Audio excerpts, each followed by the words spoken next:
कथा। जब अर्जुन अपने अंतर मन से ही युद्ध करने लगे। राधे राधे। जैसा मैं तो नीतू पांडे यूट्यूब सबका स्वागत करते हैं। इस प्रसंग का वर्णन श्रीमद् भगवद गीता मिलता है। इस प्रसंग में भगवान श्री कृष्ण अर्जुन को समझाना चाह रहे थे कि हे अर्जुन, अपने और पराये का भेद न रखो, क्योंकि जो अपने होते हैं वो आपको कभी भी अकेला नहीं छोड़ते हैं। लेकिन अर्जुन समझने को तैयार ही नहीं था, क्योंकि अर्जुन के मन में अंतर्द्वंद युद्ध चल रहा था। अर्जुन अपने ही आप से लड़ रहे थे और कहते हैं कि सबसे बड़ी विडंबना तब आती है किसी मनुष्य के पास में, जब उसे अपने मन से लड़ाई करनी होती है। क्योंकि मन जो होता है ना हमारे पास, वह कहता है कि अरे ये तो अपने हैं, इनसे कैसा युद्ध करोगे, इन्होंने तुम्हें पाल पोस कर बड़ा किया है। लेकिन अर्जुन का दिमाग कहता था कि नहीं, जब ये अपने हैं तो ये तुम्हारे सामने लड़ क्यों रहे हैं। और यही बात बार बार श्री कृष्ण समझा रहे हैं, लेकिन मन है कि मानने को तत्पर नहीं है, तैयार नहीं है। और अर्जुन इसी बात में फंसा हुआ है, बार बार अपने आप को दोष देने लगता है और कहता है कि मैं कितना पापी और अभागा हूँ कि अपने ही तात से युद्ध करना होगा और उनकी मृत्यु का कारण मुझे बनना होगा। तो भगवान श्री कृष्ण अर्जुन के मन की बात समझ जाते हैं और बार बार अर्जुन को समझाते हैं, हे अर्जुन, तुम इस तरह से क्यों सोचते हो कि तुम इन्हें मारोगे, इन्हें मारने वाला तो मैं हूँ। लेकिन फिर भी अर्जुन नहीं समझता है और भगवान श्री कृष्ण की किसी भी बात पर ध्यान नहीं देता है। अर्जुन इस तरह से बार बार अपने मन में ही युद्ध करता चला जाता है और कहता है, अहो बत महत पापम कर्तुम व्यवसिता वयम यद्राज्य सुख लोभेन हंतुम स्वजन मुदता। ओह, कितने आश्चर्य की बात है कि हम सब जघन्य पाप करने के लिए उद्धत हो रहे हैं, तैयार हो रहे हैं। राज्य सुख भोगने की इच्छा से प्रेरित होकर हम अपने ही संबंधियों को मारने पर तुले हैं। स्वार्थ के वशीभूत होकर मनुष्य अपने सगे भाई, बाप या माँ के वध जैसे पाप कर्मों में प्रवृत्त हो जाता है। विश्व के इतिहास में ऐसे अनेक उदाहरण मिलते हैं, किंतु भगवान का साधु भक्त होने के कारण अर्जुन सदाचार के प्रति जागरूक है। इसलिए वह ऐसे कार्यों से बचने का प्रयत्न करता है और कहता है कि मैं अपनों से युद्ध नहीं करूंगा, मैं इन्हें नहीं मार सकता, क्योंकि इन्होंने ही मुझे पाल पोस कर बड़ा किया है। इनके ही चरण पकड़कर, इनकी उंगलियां पकड़कर, हाथ थाम कर मैं खेला हूँ, पला हूँ, बढ़ा हूँ और इनके स्नेह का पात्र बना हूँ। इन्होंने मुझसे बहुत प्रेम किया है। अर्जुन यही बात बार बार अपने मन में दोहराते हैं और अपने मन से युद्ध करते हैं। यदि माम प्रतिकार मशस्त्रम शस्त्र पाण्यः धार्त राष्ट्रा रणे हन्यु स्तन में क्षेम तरम भवेत। यदि शस्त्रधारी धृतराष्ट्र के पुत्र मुझ निहत्थे तथा रणभूमि प्रतिरोध न करने वाले को मारे तो यह मेरे लिए श्रेयस्कर होगा।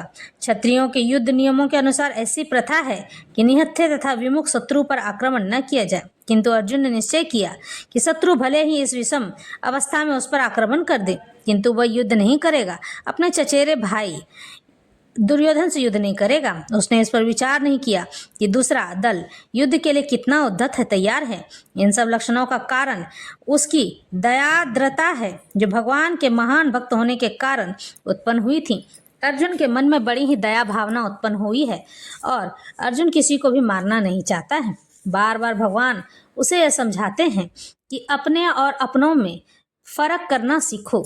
तुम्हें समझना होगा कि कौन तुम्हारे अपने हैं और कौन तुम अपनों से युद्ध करने जा रहे हो। हे अर्जुन, जो शत्रु होते हैं वो प्रायतर सामने से ही खड़े रहते हैं और लेकिन पीठ पीछे वार करते हैं। ऐसे शत्रु से सदा सर्वदा हमेशा ही सावधान रहना चाहिए। मनुष्य यह भूल जाता है कि शत्रु की सहायता करने पर भी वह आपका शत्रु है, क्योंकि अगर जिस दिन शत्रु को आपने मित्र समझ लिया, वही पीठ में छुरा घोंपने में देर नहीं करेगा। इसलिए किसी भी मनुष्य को यह होना चाहिए कि किसी भी प्रकार से वह आपके लिए घातक ना हो और आप सचेत रहें।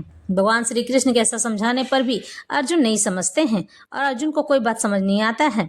एव मुक्तवार्जुन संख्ये रथोपस्थ उपाविशत विसृज्य ससरम चापम शोक संविग्रह मानसः। संजय ने कहा, युद्ध भूमि में इस प्रकार कहकर अर्जुन ने अपना धनुष तथा बाण एक और रख दिया और शोक संतप्त चित्त यानी मन से रथ के आसन पर जाकर बैठ गया। अपने शत्रु की स्थिति का अवलोकन करते हुए, उनकी व्याख्या करते हुए अर्जुन रथ पर खड़ा हो गया किंतु वह शोक से इतना संतप्त था, यानी कि उसके मन में इतना शोक था, दुख था कि दुख हो उठा कि अपना धनुष बाण एक और रखकर रथ के आसन पर पुनः जाकर फिर से जाकर बैठ गया। ऐसा दयालु तथा कोमल हृदय व्यक्ति जो भगवान की सेवा में रत हो, आत्मज्ञान प्राप्त करने के योग्य ही होता है। भगवान इसी बात पर विचार कर रहे हैं।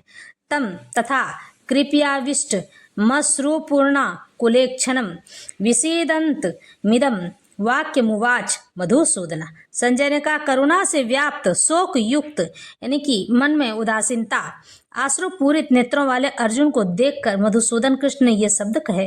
भौतिक यानी संसार में रहने वाले पदार्थों के प्रति करुणा, शोक तथा अश्रु ये सब असली आत्मा को न जानने के लक्षण हैं। शाश्वत आत्मा के प्रति करुणा ही आत्म साक्षात्कार है। इस श्लोक में मधुसूदन शब्द महत्वपूर्ण है। कृष्ण ने मधु नामक असुर का वध किया था और अब अर्जुन चाह रहा है कि कृष्ण उस अज्ञान रूपी असुर का वध करे जिसने उसे कर्तव्य से विमुख कर रखा है।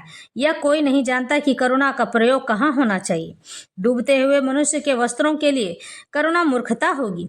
अज्ञान सागर में गिरे हुए मनुष्य को केवल उसके बाहरी पहनावे अर्थात स्थूल शरीर की रक्षा करके नहीं बचाया जा सकता है। जो इसे नहीं जानता और बाहरी पहनावे के लिए शोक करता है वह शूद्र कहलाता है, इसलिए वह वृथा ही शोक करता है। अर्जुन तो क्षत्रिय था, इसलिए उससे ऐसे आचरण की आशा न थी, किंतु भगवान कृष्ण ज्ञानी पुरुष के शोक को नाश करने के लिए कर सकते हैं और इसी उद्देश्य से उन्होंने भगवद गीता को उपदेश दिया।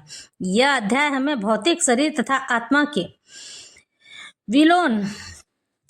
के वैश्विक अध्ययन कर द्वारा आत्म साक्षात्कार का उपदेश देता है, जिसकी व्याख्या परम अधिकारी भगवान कृष्ण द्वारा की गई है। यह साक्षात्कार तभी संभव है जब मनुष्य निष्काम भाव से कर्म करे और आत्मबोध को प्राप्त हो।